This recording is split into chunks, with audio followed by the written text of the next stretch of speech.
समुद्र की लहरें, हवा में बसी नमक की गंध और दूर कहीं विशाल पत्थरों के बीच खड़ा एक मौन दैत्य, कोणार्क सूर्य मंदिर।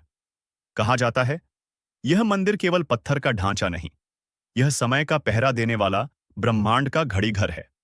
आज हम खोलेंगे उसका रहस्य, वो रहस्य जिसे देखकर विदेशी विद्वान भी चौंक उठे थे। 13वीं शताब्दी, गंग वंश का राजा नरसिंहदेव प्रथम का सपना, एक ऐसा मंदिर बनाना जहां सूर्य हर सुबह स्वयं उतरकर अपनी किरणों से जीवन का आरंभ लिखे। और फिर शुरू हुआ निर्माण। 1200 मजदूर, 12 साल। कहते हैं हर पत्थर की नाड़ी में विज्ञान बहता था।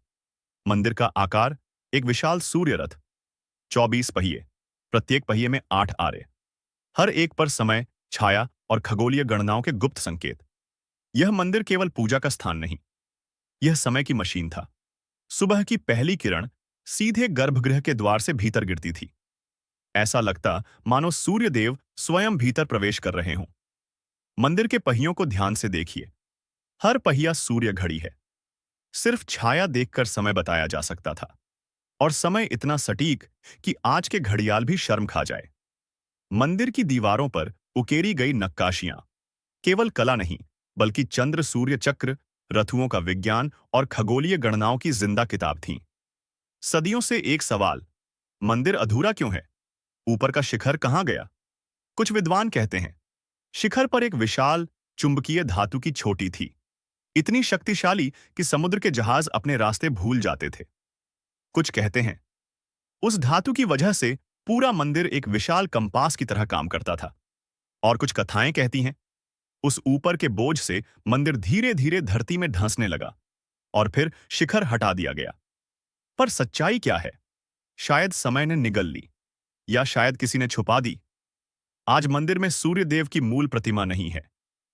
कहा जाता है जब पहली रोशनी सीधे उस प्रतिमा पर पड़ती थी, वो प्रतिमा दमक उठती थी, मानो पत्थर नहीं, कोई जीवंत ऊर्जा हो।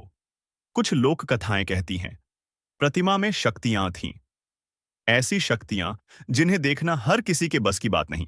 और फिर एक दिन वो प्रतिमा गायब हो गई। कैसे? किसने? क्यों? कोई नहीं जानता। कहते हैं 12 साल की मेहनत के बाद भी मंदिर का मुख्य शिखर संतुलित नहीं हो पा रहा था। राजा परेशान, वास्तुकार निराश। और तब एक दिन मुख्य वास्तुकार के बेटे ने अपनी जान देकर संतुलन का हल दिया। उस बलिदान ने मंदिर को खड़ा कर दिया। पर कहानी छोड़ गई। ये मंदिर मानव बलिदान की कीमत पर खड़ा है।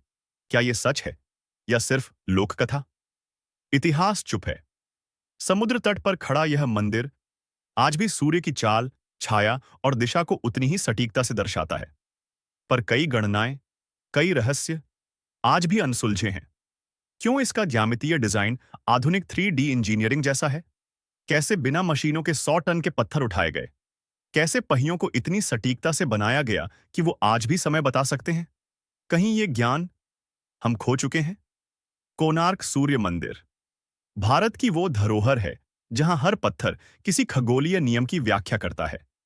हर पहिया समय की चाल मापता है, और हर दीवार कहती है हमारे पूर्वज सिर्फ निर्माता नहीं थे, वे ब्रह्मांड को समझने वाले आर्षि वैज्ञानिक थे।